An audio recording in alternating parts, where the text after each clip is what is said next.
Olá pessoal, bem-vindos à nossa quinta aula do curso Nietzsche e a Era do Ressentimento. Tá?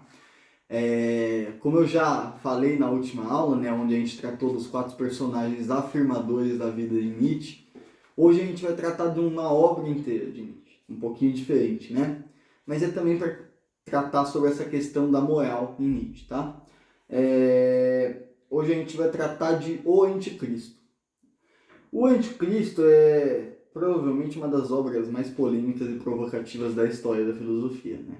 Ele foi escrito no verão e no outono de 1888 e ele teve a primeira impressão em 1895, tá? Com o título ainda de Tentativa de uma Crítica do Cristianismo, chamava esse livro na primeira impressão, né? Então, após completar a sua obra, uma das mais famosas, O Crepúsculo dos Ídolos, o Nietzsche ele abandonou os planos de escrever um livro chamado Vontade de Potência e decidiu por escrever um livro que seria dividido em 4 partes, que ia chamar Revaloração de Todos os Valores, né? A primeira parte foi concluída e recebeu o nome de O Anticristo. Então, o título Der Antichrist, né, que em alemão significou anticristo, ele é ambíguo, na verdade, porque o termo Christ, em alemão, significa tanto Cristo como cristão. Então, num primeiro momento, anticristo evoca a ideia, né, do anticristo, do apocalipse, né, que todos aqui nós conhecemos, provavelmente, né, obviamente alcançando o objetivo do Nietzsche, que era ser o tanto quanto provocativo possível, né? Por outro lado, e analisando agora as passagens da obra, o título ele também pode significar o anticristão, tá? O que vai mais de acordo com o espírito do texto em si. Então a obra ela é dividida em aforismos, né? O que dá para ela um estilo mais livre de escrita, mas também torna mais difícil da gente sistematizar o texto, né? De a gente agrupar em temas e fazer um encadeamento lógico para fazer uma aula, né? Ou para fazer um texto, enfim. Então, essa aparente simplicidade da escrita em aforismos é uma das principais razões do Nietzsche ser um dos filósofos mais acessíveis, digamos assim, e lidos também nos circuitos de fora da filosofia, né? E também um dos mais distorcidos e mal compreendidos por isso. Então, entre os principais temas da obra do Anticristo se encontra a relação entre judaísmo e cristianismo, por exemplo, né? Entendida por Kaufmann como uma reação do Nietzsche ao antissemitismo cada vez mais crescente na Alemanha do seu tempo ali, né? Então, primeira coisa que eu acho que a gente tem para falar do Anticristo é a crítica aos valores e ressentimento que tem dentro dessa obra, né? O repúdio do Nietzsche a Cristo não pode ser entendido sem que se entenda a diferença, a distinção que ele faz entre o cristianismo contemporâneo, moderno, da época dele, e o evangelho original, tá? Então, entre o Jesus de Nazaré e o Jesus de Paulo, digamos assim, né? Entre o Jesus histórico e o Jesus Cristo de Paulo. Então, a crítica do Nietzsche ao cristianismo passa pela crítica dos valores, sempre, né? Então, um dos temas que ele já havia trabalhado em obras como Genealogia da Moral, Além do Bem e do Mal, Crepúsculo dos Ídolos e várias outras, né? Então, logo no início da obra, ele se questiona: o que é ruim? E ele também responde: tudo que se origina da fraqueza. O que é bom? Tudo que aumenta no homem o sentimento de poder, a vontade de potência, o poder mesmo, ele diz. Então, o cristianismo é a religião do ressentimento para Nietzsche, tá? Porque é considerado pelo Nietzsche como o ódio impotente contra aquilo que não se pode ser ou não se pode ter. Então, na Genealogia da Moral do Nietzsche, ele define assim o conceito: a revolta dos escravos na moral contemporânea começa quando o ressentimento se torna criador e gera valores. Ressentimento dos seres aos quais é negada a verdadeira reação, a da ação e vingança imaginária. Então a moral cristã, segundo Nietzsche, ela é fruto do ressentimento. Então, no sentido de ser uma manifestação do ódio contra os valores de uma casta superior, aristocrática, né? inacessíveis aos indivíduos inferiores. Então, um exemplo desse tipo de ressentimento a gente pode encontrar na própria Bíblia. Em Apocalipse 6, 9, coisa 9 até o 11, né, diz o seguinte: quando ele abriu o quinto selo, contemplei debaixo do altar as almas daqueles que haviam sido mortos por causa da palavra de Deus e do testemunho que proclamaram.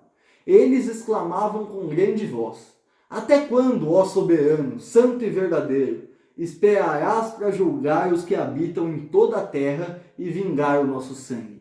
Então, para cada um deles foi entregue uma vestidura branca, e foi-lhes orientado que aguardassem ainda um pouco mais, até que se completasse o número dos seus irmãos que, como eles, foram servos e que, da mesma forma, também deveriam ser mortos.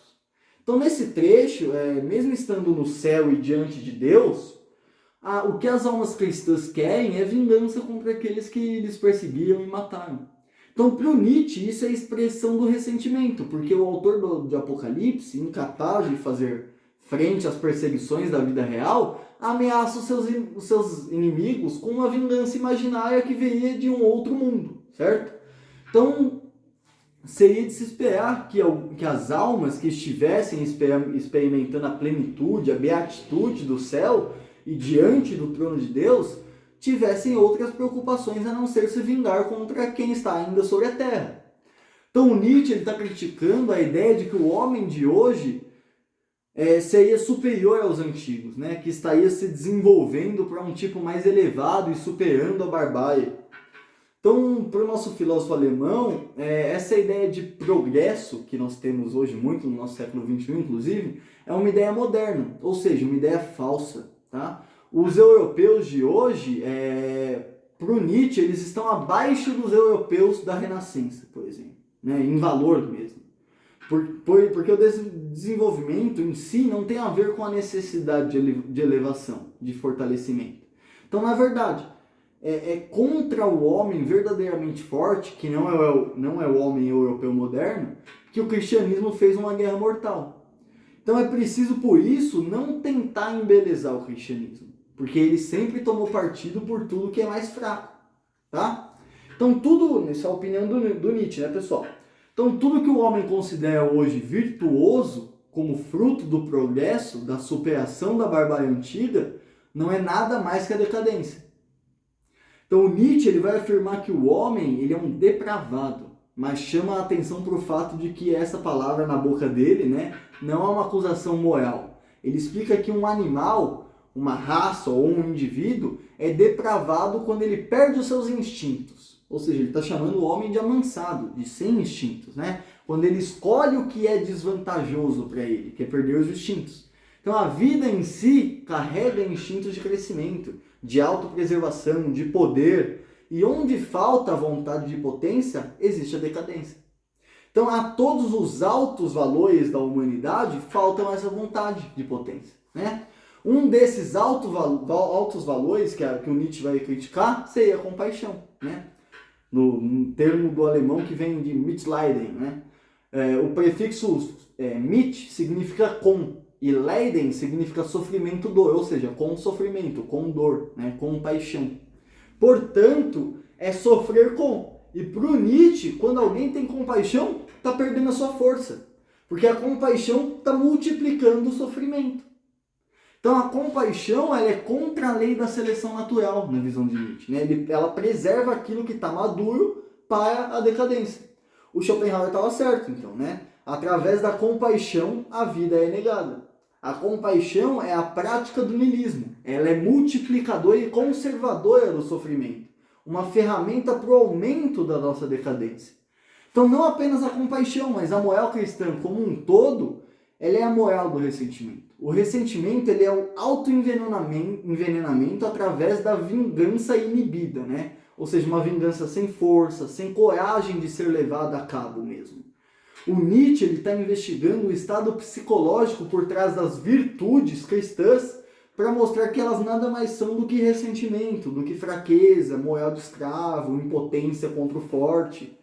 Então o perdão cristão, né, por exemplo, nada mais seria do que essa incapacidade de vingança. é por ser fraco e incapaz de se vingar que o cristão perdoa.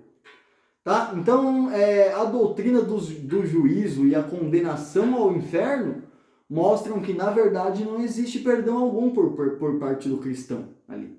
Só que apenas impotência, né? Ou seja, incapazes de se vingar aqui na terra, eles lançam seus inimigos ao inferno numa vida após a morte.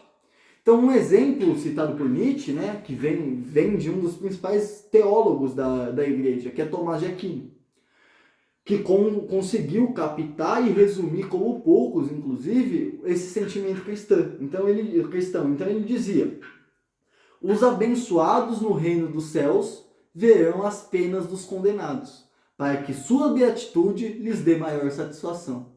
Ou seja, o sadismo aqui é parte das delícias do paraíso cristão, né? O paraíso cristão, segundo essas passagens, não está completo sem aqueles que ficaram na terra sofrerem, né?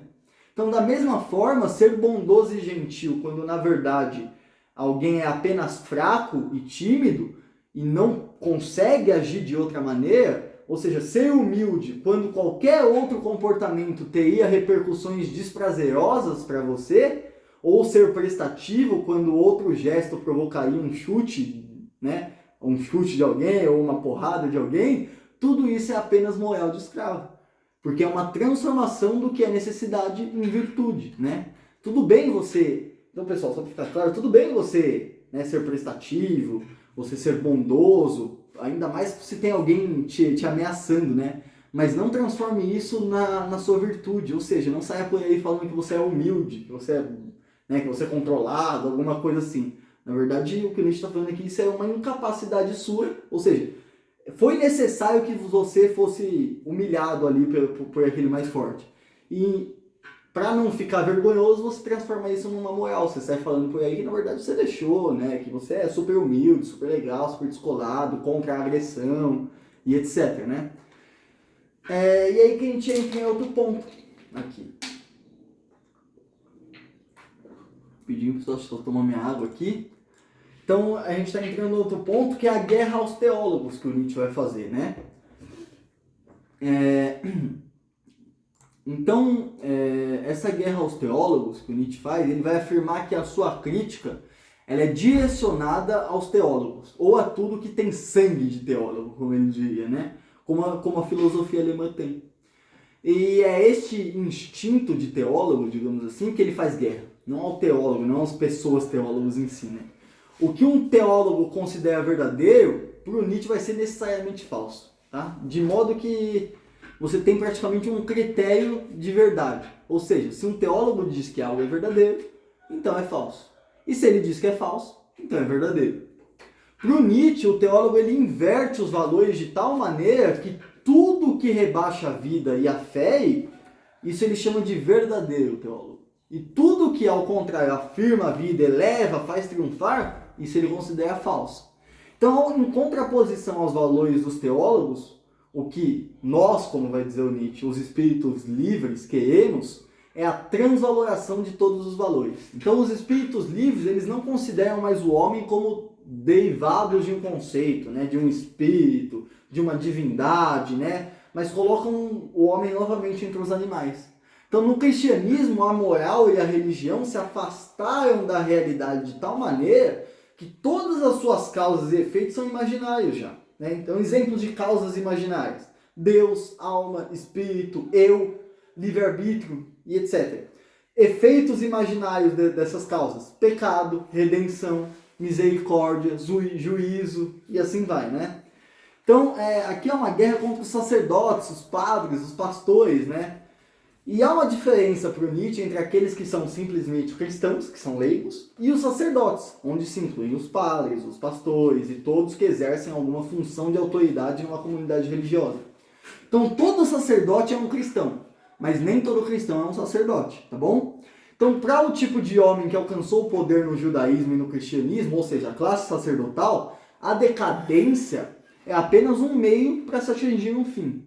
Ou seja, esse tipo de homem, segundo Nietzsche, tem um interesse vital em tornar a humanidade doente, tá? Em confundir os valores de bem e mal, de verdadeiro e de falso.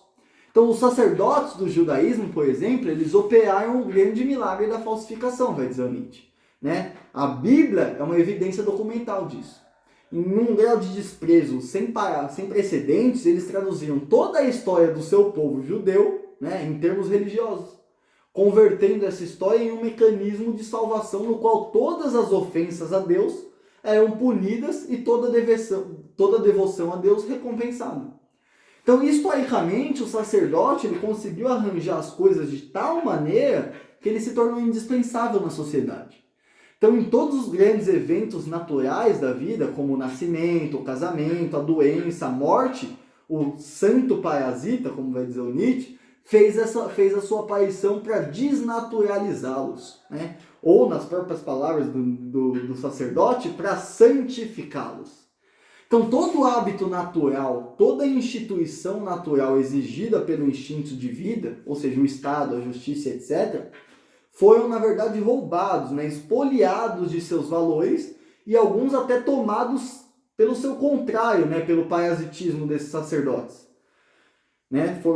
Algumas das instituições sofreram realmente uma mudança 360 de caminho pela moral do sacerdotal. Então, o sacerdote ele deprecia e desnaturaliza a natureza. E ele só pode existir a esse custo. Porque desobediência a Deus por sacerdote significa, na verdade, desobediência ao sacerdote aqui, né? A qual ele dá o nome de pecado. Então, os meios para se reconciliar com Deus são os meios fornecidos pelo próprio sacerdote, né? Aqueles que colocam os pecadores sobre o seu domínio, né? De um ponto de vista mais psicológico, digamos agora, a ideia de pecado ela é fundamental a toda a sociedade organizada em bases sacerdotais, porque essa ideia é a única arma confiável de poder, né? É necessário que exista o pecado, tá? O sacerdote e a igreja têm necessidade do pecado. Quando a Bíblia, escrita pelos sacerdotes, diz que Deus perdoa aquele que se arrepende, isso quer dizer que Deus perdoa aquele que se submete ao sacerdote. Então esses vampiros parasitas, sanguessugas pálidas e subterrâneas, nas palavras do Nietzsche, né? Devoradores de bifes, caluniadores, envenenadores da vida, negadores profissionais da vida, né? Esses são alguns dos adjetivos que o Nietzsche vai usar, né, para caracterizar os sacerdotes. E com as suas santas e anêmicas ideias, ele diz, sedentas de sangue, essa classe suga todo o sangue da humanidade, todo o amor natural, toda a esperança da vida. Então a cruz se torna a marca da maior conspiração subterrânea que já se ouviu falar na Terra, né? Uma conspiração contra toda a saúde, toda a beleza, todo o bem-estar, toda a inteligência e bondade de uma alma. Uma conspiração contra a vida como um todo em si. Então, aí agora, durante o Anticristo, o Nietzsche fala de todas essas questões que eu estou falando, os sacerdotes, etc., né? E aí ele vai entrar na questão de Deus como projeção, tá? E, bom, o Nietzsche, ele... Como que eu vou falar? Ele tem um conceito de Deus que como projeção, mas ao contrário do alemão Ludwig Feuerbach, por exemplo, para quem Deus é a projeção dos melhores atributos humanos, Deus é para o Nietzsche a projeção de um povo, da cultura de um povo, tá? Então, em Feuerbach, a projeção é metafísica, abstrata, né? Os melhores atributos humanos, Deus é a bondade, a compaixão, é o heroísmo, é tudo isso. Para o Nietzsche, não, tá? Para o Nietzsche, a projeção é materialista, ela é histórica, ou seja, ela é um sintoma de uma cultura, de um povo, ela é a projeção daquilo que um povo admira, correto? Então, um povo que acredita em si tem também seu próprio Deus, projeta nesse Deus as condições que o fez estar por cima, os seus valores, o seu prazer, seu sentimento de potência, em um ser na qual eles possam agradecer, que seria Deus, né? Então, quem é rico quer doar, teoricamente, né? De modo que um povo orgulhoso precisa de um Deus para ofertar, para sacrificar. Então, esse Deus ele precisa ser capaz de servir e também de causar dano, tá? Nietzsche vai até falar, né? Não, eu não acreditaria num Deus que não soubesse dançar, ou seja, num Deus que não faz a dança de Dionísio que eu falei na última aula, de destruição e criação, né? Um Deus de pura bondade não é um Deus que Nietzsche acreditaria, tá bom? Então esse Deus ele precisa ser capaz de servir e também de causar dano, né? De ser amigo quanto inimigo. Então, quando a gente analisa, por exemplo, os deuses dos vikings, né, fica clara a relação entre o espírito desse povo e os seus deuses, né? De como as divindades vikings expressavam e legitimavam os valores vikings. Então, a história de Israel também é refletida no Deus de Israel, né? Como a gente vai ver durante essa aula. Então, aqui a gente vai entrar na questão de a transformação do conceito de Deus durante a história, que o Nietzsche vai fazer toda essa genealogia, né? Toda essa transformação, ele vai seguindo esse processo. Então, para o Nietzsche, a castração antinatural de Deus como apenas bom representa a perda da fé de um povo em seu futuro. Então, é um processo que... Pera só um pouquinho, pessoal, aqui. Saiu um negocinho aqui. Pronto, é um processo que está desencadeando... Está sendo desencadeado, na verdade, quando você é derrotado, tá? Então, o Nietzsche, ele entende que quando os valores da derrota precisam entrar na consciência como condições para você se autopreservar, então é quando você torna Deus algo puramente bom, né? Então, a história dos judeus deixa isso claro, inclusive. Quando o povo estava em Canaã, o Deus era um Deus forte, era um Deus inimigo e amigo ao mesmo tempo, né? Era o Deus que ordenou entrar na terra, matar a todos, né? Inclusive mulheres e crianças, tomar posse daquela terra. Muitos séculos depois, quando os judeus se encontravam exilados na Babilônia, houve uma transformação desse Deus. Aquele Deus antigo de Israel, o antigo Deus de guerra, se tornou um Deus bom, do amor, do perdão. Então o Nietzsche está afirmando que não se pode chamar de evolução a transformação do Deus de Israel no Deus cristão. O Deus cristão é o Deus da decadência para Nietzsche, né? O Deus dos fracos, que não se reconhecem enquanto fracos, né? Mas que se autodenominam de bons. Então aquele que é o Deus de um povo, o povo judeu no caso, se tornou o Deus universal, um cosmopolita entre os deuses. E esse Deus se tornou o democrata entre os deuses, né? Mas não deixando nunca de ser judeu. Então ele se tornou o Deus das esquinas e lugares mais sombrios do mundo, né? Que nem diria o Nietzsche. O seu reino, para o Nietzsche, é como um hospital, né? Um reino subterrâneo, um gueto reino, um reino dos doentes, tá bom? Então aí a gente vai entrar na história do cristianismo, que o Nietzsche também faz a análise. Ele analisa o cristianismo como um desenvolvimento do judaísmo, tá? Como tendo nascido do solo judaico e sendo a sua continuação. O que eu acho bem sensato, para falar a verdade. Então, para mostrar essa linha de continuidade, o Nietzsche inicia fazendo alguns apontamentos sobre a história dos judeus, que ele considera como o povo mais notável da história mundial, nas palavras dele, né? Então, diante da escolha de ser ou não ser, o judeu ele escolheu ser a qualquer preço. E esse preço foi a radical falsificação de toda a natureza, ou seja, a construção do Deus cristão. De toda a falsificação de toda a realidade, tanto do mundo interior quanto do exterior. Tá? Então a história de Israel seria inestimável enquanto exemplo de história típica de toda a desnaturalização dos valores da natureza. Nos tempos dos reis, Israel estava em todas as coisas na posição mais correta, na relação correta. O seu Javé é a expressão da consciência da potência de seu povo, tá? A alegria de seu povo em si. É o Deus da justiça. Já nos tempos dos sacerdotes e profetas, havia esperança de um rei que fosse um bom soldado e um juiz, né? Sobretudo aquele típico profeta, né? Isaías. Então essa esperança não foi realizada. E como o Deus antigo não mais podia continuar como ele era, os judeus o desnaturalizaram o conceito. Então a moral não é mais expressão da vida e condição do crescimento do povo judeu, mas se tornou uma moral abstrata, né? Contraditória com a própria vida, cultuando valores que estão indo de encontro com o mundo da vida. Então o cristianismo ele surge desse solo falso, tá? De uma concepção de um Deus que já havia sido desnaturalizado pelos judeus e deu continuidade à falsificação deste Deus. Então, para o Nietzsche, a palavra cristianismo já é um erro, né? Na verdade, só houve um cristão para o Nietzsche e ele morreu na cruz, né? Jesus. O próprio evangelho morreu na cruz. Então, o que desse momento em diante se chamou de evangelho é, na verdade, o contrário dele, um desvangelho, tá? Muitos crentes, eles pensam que ser cristão consiste em acreditar em certas doutrinas, né? Em ter uma fé específica. E para o Nietzsche, é um completo nonsense, uma grande bobagem achar que o simples fato de acreditar em uma doutrina, né? na doutrina da salvação através de Cristo, seria aquilo que define o cristão.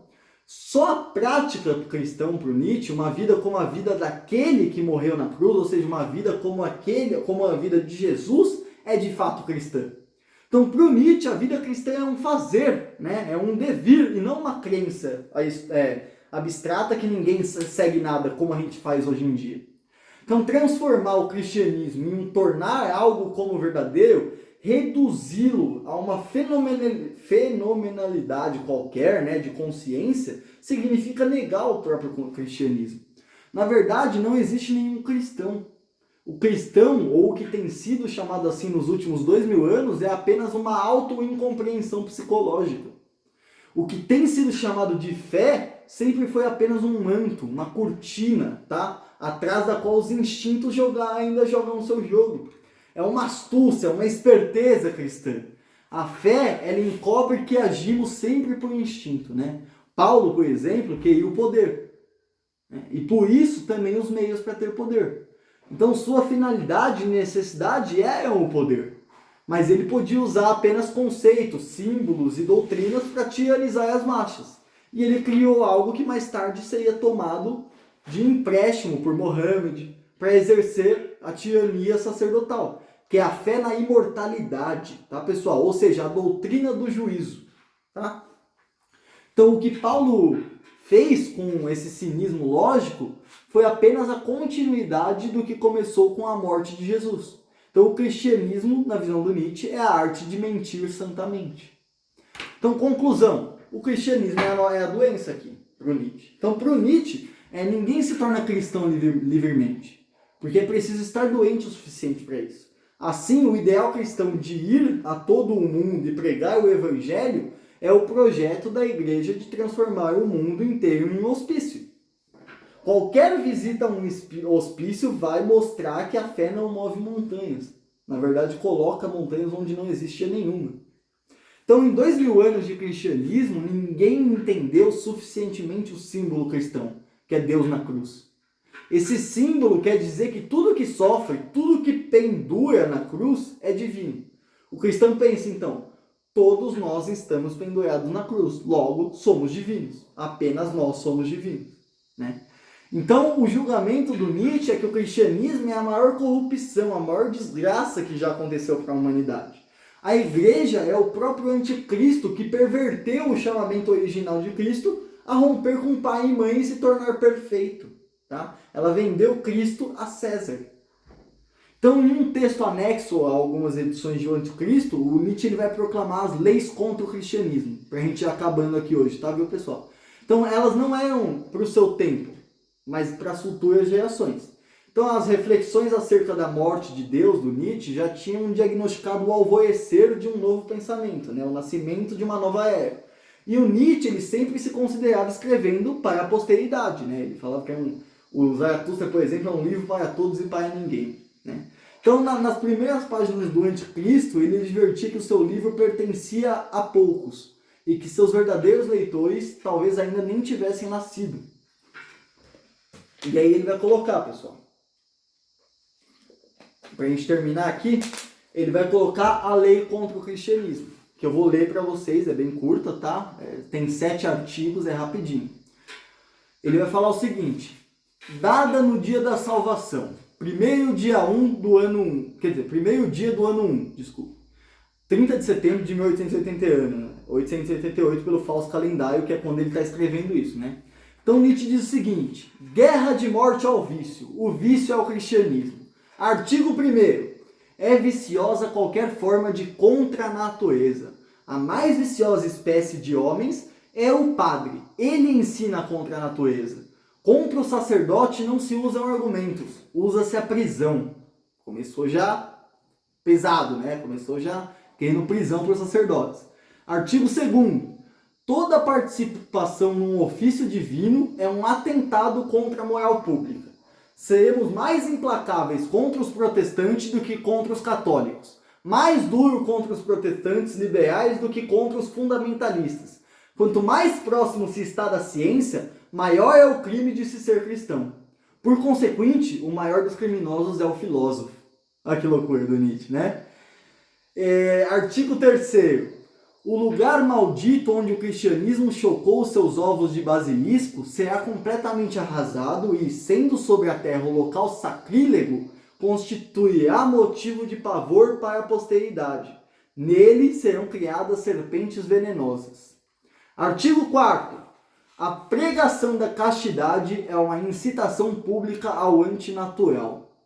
Desprezar a vida sexual, enxovalhá-la com a noção de impura, esse é o verdadeiro pecado contra o Espírito Santo da vida. Artigo 5º.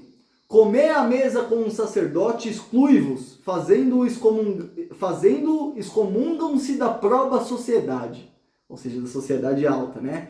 O sacerdote, ou da sociedade honesta, o sacerdote é o nosso Chandala, será proscrito, privado de alimentos, expulso para todo tipo de deserto.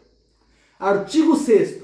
Dar-se-á à história sagrada o nome que ela merece, isto é, história maldita. As palavras de Deus, Salvador, Redentor, Santo serão usadas como insultos, para com elas execrar os criminosos. Artigo 7º. O resto nasce aqui. Então, você tem que fazer os 6 artigos para aí sim, né, começar uma nova era, segundo Nietzsche. E bom, pessoal, espero que tenha ficado claro com a crítica do Nietzsche. Não é aos cristãos em si, ao Deus em si, e sim aos valores que estão associados a esse Deus. Então ele faz uma análise da cultura e da história do povo judeu e do povo cristão, tá? Tanto que ele respeita Jesus, né? Nietzsche não é um anticristo, ele é realmente um anticristão, cristão à moda como nós conhecemos e como ele conheceu, né? Então a gente vai terminando por aqui hoje, tá? Na próxima aula, na nossa última aula, na nossa 6ª aula, eu vou fazer um paralelo, vou fazer uma análise de como está o ressentimento no século XXI agora, tá, pessoal? Vou me expor um pouco mais, falar mais das minhas opiniões, trazer Nietzsche, claro, sempre acompanhado de Nietzsche, né? Não podemos deixar o Nietzsche num curso de Nietzsche, mas vamos analisar sobre a luz de Nietzsche a nossa sociedade do século XXI, tá bom? Então até mais, até a próxima, pessoal. Tchau, tchau!